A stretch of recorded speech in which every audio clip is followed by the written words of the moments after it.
exatamente 8 horas e 10 minutos para falar de um assunto importante para a economia de Balneário Camboriú. Que é o ITBI, né, que teve uma redução. Por isso a gente vai conversar com o advogado, especialista em direito empresarial e tributário, Dr. Marcelo Neves. Já tem uma experiência aí, porque já foi inclusive secretário adjunto do Ministério da Agricultura lá no ano de 2020, procurador-geral da Câmara de Vereadores. De qual Câmara de Vereadores daqui? De Balneário. De Balneário, em 2021, 2022. Isso. Tudo bem, doutor Marcelo? Bom dia. Bom dia. Tudo bem, bom dia, Adilson, bom dia, Caleb, bom dia. Aos ouvintes, aos telespectadores aí da Rádio Menina. Sempre é uma alegria e uma honra poder estar aqui falando e de boas notícias. Falando em redução, inclusive, né, doutor Marcelo? É comum nós ouvirmos aí, aumenta imposto. Aumenta, né? É verdade. Mas estamos aí num momento aí interessante. Também a gente faz um trabalho hoje, eu participo da Comissão de Direito Tributário da OAB, e são assuntos que estão muito em torno aí nesse momento por conta aí da nossa reforma tributária no Brasil, que está para ocorrer aí, está se discutindo. Então nós teremos com certeza esse ano, acredito, alguma coisa acontecendo. Mas Balneário Camboriú aí nos deu aí essa boa notícia no último dia 14, onde a Câmara aprovou um pedido, né? Foi um projeto enviado pela Prefeitura, com um pedido de redução de 3% para 2% do ITBI, através da Lei Complementar 5/2023, com o objetivo exatamente de, durante um período aí de 90 dias, né, tem um prazo estipulado então, né? Ela não vai ser aí, na realidade, por esse tempo determinado. No entanto, a vereadora Juliana, ela tem até uma indicação à prefeitura feita aí nos últimos dias, de que ela entende que deveria ser definitivo. Foi até interessante, né, a abordagem dela, porque você cria, todo ano tem ocorrido nos últimos anos, e até 2017 o ITBI era de 2%, foi para 3%, e agora tem ocorrido todo ano essa redução de 3% para 2%. Mas por tempo determinado. E aí fica essa questão. Então o cara daí às vezes não regulariza, porque espera aquele período que vai ter essa redução, né? Além do que, né, isso fomentaria, digamos assim, se você tem a 2% direto, e aqui fica aí uma observação, eu acho que seria uma coisa que nós traríamos aí com certeza, né, os cofres públicos receberiam mais valores, porque né, as pessoas passariam a ter aí sua regularização, aquele que está fazendo a compra e venda, e não esperaria aquele período que normalmente tem ocorrido todo ano. É interessante que sempre tem um questionamento sobre a questão de redução, né, de algum valor de arrecadação do município. Alguém fala, mas se reduzir a arrecadação pode impactar no oferecimento de serviços. Mas neste caso é uma contrapartida, é o contrário, o efeito contrário, né, doutor? Perfeitamente, Caleb. O que ocorre? É que se você tem a possibilidade de você ter, porque a maior parte dos municípios na região é 1,5, 2. Sim. Balneário está um pouquinho acima, e se tratando de Balneário Camboriú, com o número de imóveis, de compra e venda que ocorre, mas valores. Mas todos sabem que Balneário Camboriú tem uma situação que as pessoas fazem muito contrato de gaveta. E isso estimularia, né? Vai reduzir, né? Se você verificar os períodos onde é feito, né, normalmente essa lei ela é colocada aí todo ano, no período há aquele aumento significativo, porque as pessoas vão fazer a regularização, porque se você coloca de 3% para 2%, parece 1%, parece muito pouco. Só que ele é 30% do valor do imposto. O cara ia pagar 90 mil reais, ele vai pagar 60. Se fosse pagar 9 mil, ele pagaria 6, né? Vai pagar 6. E é importante que as pessoas se atentem, porque ela tem que fazer o pedido na prefeitura lá, né, da guia de TBI durante esse período de 90 dias. Não adianta chegar lá um dia antes de vencer o prazo aí dos 90, porque vai se confirmar qual é o dia certo. Ainda essa semana vai ser feito aí a sanção do prefeito. Acredito essa semana que ocorra, daí com a publicação, aí começa a contar os 90 dias, é só por um período de 90, então nós estamos falando de junho, julho, agosto, setembro, até setembro, não temos precisamente a data ali, o dia certo, mas esse período aí o pessoal já pode fazer a regularização, quem está querendo fazer a compra e venda, ele é significativa a diferença.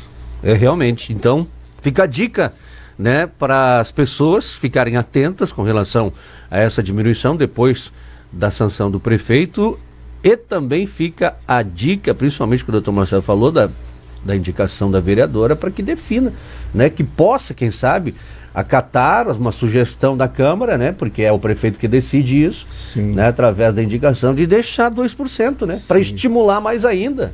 Perfeitamente, eu acredito que isso iria dar aí um incremento significativo, mas eu acho que, ainda que não tenha o definitivo, mas provisoriamente, claro, já é importante. Aproveitem. Sobre a questão do contrato de gaveta, né? Existem alguns riscos da pessoa que o faz. Com certeza. E quais são, doutor, assim, do conhecimento aqui não técnico, né? Eu lhe diria assim, cara, falando de uma maneira assim muito simplória, do que é na prática. Sim. A realidade é uma só. Imagine você, vou colocar um case que isso acontece na prática, todos os dias a gente acompanha esse tipo de situação. O cara foi lá no contrato de gaveta, deixou lá, e aí daqui a pouco, aquela pessoa que ela fez a venda, por algum motivo, não importa a idade, nós sabemos que não tem idade para se faltar, que uma pessoa dessa venha a falecer.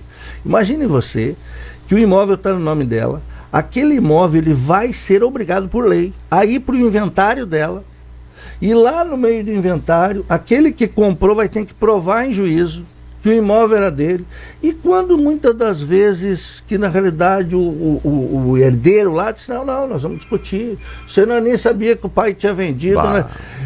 E aí o que ocorre muitas vezes a gente vê na prática a pessoa em desespero por conta de às vezes não querer pagar, né, o imposto, que é, mesmo que seja o 3 do valor do imóvel, ele é muito pouco para você correr o risco. Então eu sempre recomendo, muitas vezes as pessoas não têm ideia, né? Acham que vai ser um custo alto. Né? Procura um advogado, vai lá, converse com alguém, verifique os custos reais, porque muitas das vezes as pessoas acham que é um valor alto, mas eu sempre digo que você vai verificar o valor do teu patrimônio, às vezes uma economia que a pessoa fez anos. Verdade. E ela vai lá e coloca num contrato de gaveta. Eu acho que é muito arriscado para tão pouco, né, conta de um imposto, que no mais aí, eu digo muitas vezes, você pode às vezes até fazer um planejamento, né, aí tem algumas formas aí de você poder organizar e colocar o patrimônio que você adquiriu e não correr risco. E daí tem outras situações, além dessa que eu comentei aqui, né, muitas vezes aquela pessoa que está ali, um outro caso que também é comum, aí ele vendeu o imóvel e daqui a pouco dá um problema e esse cara entra em dívidas. Aí a pessoa lá, o terceiro, não está sabendo, vai lá, entra com uma execução, penhora, e o cara que comprou não sabe, porque ele nem sequer, isso inclusive também é uma observação, se você vai pelo menos, não vai fazer a transferência, escritura, e, né, fazer lá o devido registro, pelo menos averba aquele contrato. Olha, isso é uma observação importante. Pega aquele contrato, vai lá no cartório de registro, vai ter um custo lá, mas faz uma averbação. Porque isso vai fazer com que um terceiro que venha com uma possível execução daquele que era o verdadeiro proprietário, a hora que ele vai chegar para fazer a penhora, uma averbação de penhora, opa, tem uma venda aqui que ocorreu, que ainda não houve a transferência definitiva, a escritura, mas já está sinalizando que tem uma venda. Então isso é uma observação muito importante, porque o cara, por algum motivo, não quer fazer, não tem um recurso. Detalhes, faz a averbação lá no cartório de registro. Isso aí evita muitas coisas, né? Legal, muito bem. Dicas aí com o doutor Marcelo Neves, demais, né? advogado especialista em direito empresarial e tributário. É a primeira vez que o senhor vem aqui? Eu já conosco conosco é a primeira vez, né? Nós estamos há alguns anos aqui, mas é a primeira vez. Teve um período aí mais atrás aí que a gente esteve, mas eu acho que era outra pessoa, não me lembro quem. Mas até se vocês permitirem, Caleb e Adilson, a gente tem feito esse trabalho que eu falei na Comissão de Direito Tributário. Nós estamos com um assunto, até para uma próxima aí que vocês têm interesse de a gente poder vir falar, é sobre a Constituição em Balneário Camboriú da Câmara de Transação Tributária. E aí eu vou falar um pouquinho sobre a possibilidade de as pessoas que têm algum débito virem regularizar, virem à prefeitura. Hoje o nosso case Brasil é Blumenau.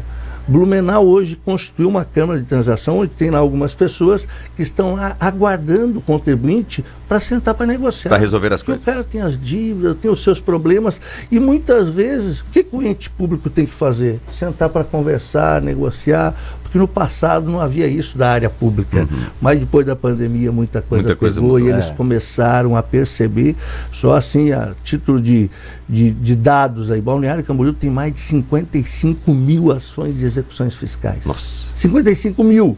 Vocês entenderem hoje, a nível Brasil, a média de Balneário também, de cada 10 processos, 4 são de execuções das mais diversas. Aí nós vamos falar, tem algumas curiosidades muito interessantes. Nós estamos com o nosso PL, desenvolvemos dentro ali da